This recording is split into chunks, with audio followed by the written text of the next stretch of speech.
김복동 영상으로 먼저 만나보시죠.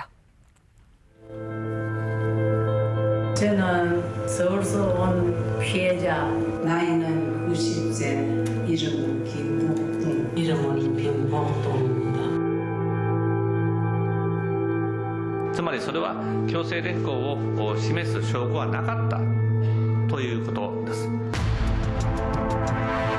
일본 정부는 일본군 위안부 피해자에게 동시에 하지하라!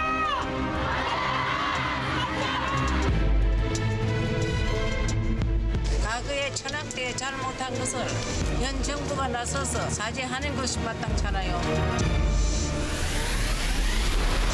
軍ヤフは敵地の捏造だ売中たちは日本から出ていけ私はパク・クネ大統領に申し上げているわけでありますから最終的かつ不可逆的に解決されることを確認したものであります。 끝까지 기억하고! 끝까지 기억하고!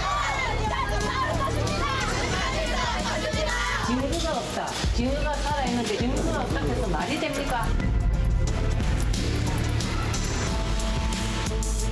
내 힘이 닿는 데까지 살아 생기는 끝까지 우리가 싸우고 말이야.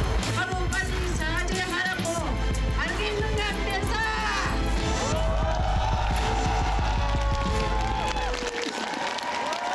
네, 잠깐 뭐 예고편만 봤지만 울림이 굉장히 큰 영화인 것 같습니다. 감독님, 네. 이 영화 어떻게 만들게 되셨나요? 그 할머니께서 이제 그 활동을 하시면서 어쨌든 자신께서 이제 암 투병으로 생이 얼마 남지 않았다라는 걸 알게 되시고 자신의 삶이 이렇게 그냥 끝나버리고 말면 너무 좀 허망하다는 말씀을 주변에 정의기억 연대 윤미향 대표나 1인 미디어 몽구에게 많이 말씀을 하셨다고 하더라고요. 네. 작년 10월에 제가 그 소식을 듣게 되고 이 영화를 통해서 사람들의 기억 속에 좀 남을 수 있는 그런 영화를 만들게 그렇게 됐습니다. 네. 그렇군요. 저희가 지금 잠깐 영상에서도 봤지만 직접 제작을 하신 감독님께서 이게 네. 어떤 영화인지 좀 소개를 해주실까요? 김복동 할머니께서 지금까지 27년간을 그러니까 1992년도에 자신께서 그 일본군 위안부 피해자라는 사실을 세상에 이제 공개를 하시는데 네. 그 이후로 할머니께서 쭉 일본 정부의 공식적인 사죄를 얻기 위해서 활동하시는 모습, 27년간의 투쟁 그 과정 속에서 인권 운동가, 평화 활동가로서 이렇게 살아가시는 그런 모습을 이렇게 담아내고 있는 그런 영화입니다. 네. 참 그 개봉 시기도 네. 참 적절하다는 생각이 드는데요. 근데 지금 27년간의 기록이라고 하셨잖아요. 네. 이 자료들은 다 어떻게 구하셨나요?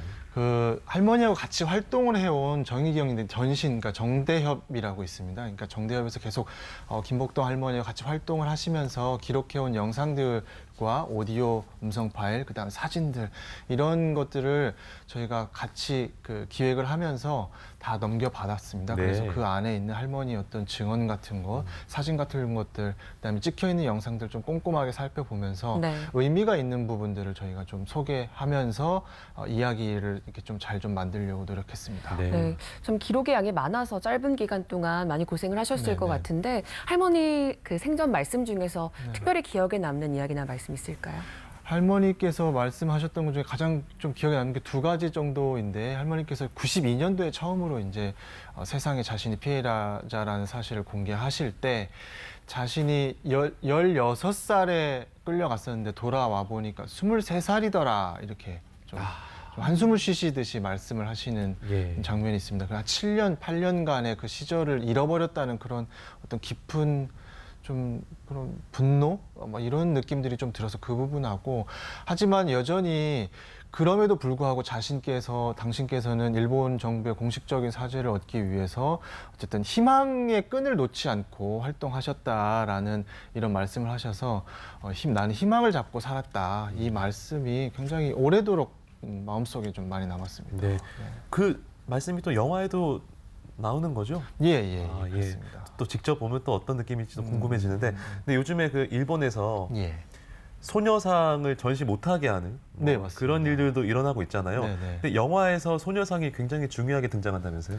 이 소녀상이 사실은 2011년 12월 14일 천회 수요 시위를 기념해서 네. 그 평화로에 세워졌는데요. 네. 그 당시에 세워질 때 할머니들의 어떤 그런 지난 투쟁의 역사, 그러니까 싸워온 기록들, 그런 부분들이 좀 인정받는 어떤 계기로 이게 작용을 하면서 동시에 이 소녀상이 세워지면서 젊은 친구들, 어린 친구들, 미래 세대들이 또 그 현장을 찾게 되고 할머니들과 같이 교감할 수 있는 계기를 마련하게 되는데 네. 이런 의미로 저희가 소녀상이 당시에 어떻게 세워지게 됐는지 이런 부분들 할머니가 어떤 생각을 당시에 했었는지 네. 그런 부분들 좀 주요하게 다뤘습니다. 아니 그럼 요즘에 소녀상 전시가 중단되는 이런 사태 보면서 일련의 사태들을 보면서 어떤 생각 드셨어요? 저희는 사실 그것뿐만 아니라 지금 화해치유재단 같은 경우에도 피해자의 동의 없는 그 합의는 2차 가해라는 그렇죠. 조국 민정수석의 발언도 있었고 말씀도 있었거든요. 그래서 전체적으로 이 얘기가 이 그 김복동 할머니 투쟁 이 영화 속에서 이야기 속에 다 담겨져 있습니다. 그래서 사실 지금 나오는 이 이야기가 이 영화 김복동상에서 다 나오는 이야기라서 저는 굉장히 좀 이게 어떤 운명같이 조금 느끼고 있습니다. 예. 네. 아베 총리가 우리가 안 볼 수 없게 만드는 것 같다는 생각도 드는데요. 맞습니다. 이게 네. 아베 총리가 요즘에 사실은 저는 좀 어시스트한다는 생각. 영화 얘기를 다시 돌아가서 최근에 사실 위안부 피해자 할머니들을 다룬 극영화로 한다면 I Can Speak나 귀한 같은 영화가 네, 있을 맞습니다. 텐데요. 다큐멘터리 영화로서 또 어떤 차별점을 갖고 있을까요? 저희 제작진이 이 김복동이라는 영화를 제작하면서 가장 주안점을 뒀던 건 과거의 어쩔 수 없이 당했던 그런 피해자의 모습으로만 김복동이라는 사람을 남겨두지 말자라는 것이었습니다. 그러니까 김복동이라는 한 일본군 위안부 피해자이기도 하지만 이분께서 그런 피해 사실을 넘고 인권운동가 평화활동가로서 활동을 했었던 그런 모습들을 부각시켜주지 않으면 오늘을 사는 우리가 이 김복동이라는 사람을 이 이름을 마음에 새길 수 없겠다라는 생각이 들어서 오히려 요즘에 그러니까 그 피해자를 넘는 활동들 이런 부분들을 좀 주안점을 뒀습니다. 이번 영화에서 유명한 배우와 가수들이 또 힘을 보탰다던데 누가 네네. 힘을 보탰셨나요? 한지민 씨께서 나레이션을 해주셨고 예. 윤미래 씨께서 그 주제곡이라고 하죠. 꽃이라는 노래를 불러주셨는데요. 네. 한지민 씨께서 그 김복동 할머니와 같이 기억의 터라는 행사가 있었는데 그 행사에 함께 참여를 하셨어요. 그래서 저희가 그 영상을 좀 보고 한지민 씨께서 좀 나레이션을 맞춰주셨으면 좋겠다는 제안을 드렸었고 한지민 씨께서 흔쾌히 해주셨고요. 네. 윤미래 씨의 꽃 같은 경우에도 마찬가지로 저희가 좀 윤미래 씨의 그 뭔가 좀 감성 있는 목소리로 네. 애절하고. 예. 영화의 마지막에 좀 할머니를 좀 감싸 안아주는 그런 노래를 조금 부탁을 드렸습니다. 그랬더니 이런 멋진 할머니의 모습 같은 꽃 같은 이런 노래를 이렇게 불러주셨습니다. 네, 드디어 내일 개봉을 합니다. 그런데 날짜가 또 의미를 담고 있다고요. 네, 8월 8일 개봉인데요. 8월 14일이 일본군 위안부 세계 기림일이기도 하고 예. 그 다음 날이 8월 15일이고 네.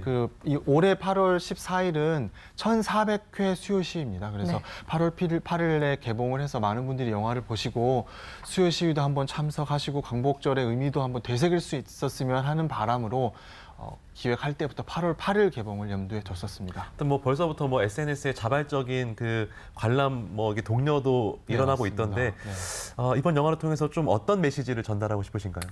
할머니께서 이 일본군 위안 피해 할머니들께서 지금까지 주장하셨던 부분은 일본 정부의 공식적인 사죄, 우리에게 사죄하라는 거죠. 박근혜 대통령에게 사죄하는 것이 아니라 우리에게 사죄하고 그다음에 법적으로 배상하고 다시는 이런 일이 일어나지 않도록 역사 교육을 하라라는 것인데 이 부분이 지금까지 단 한 번도 이루어지지 않았기 때문에 이런 부분에 대해서 이번 영화를 계기로 좀 국민들이 좀 알았으면 하는 바람이 있습니다. 네. 네, 이제 위안부 할머니 20분 생존에 계시거든요. 우리가 알아야 하고 또 후손에게 알려야 하는 그런 메시지를 담은 영화가 아닐까 싶습니다.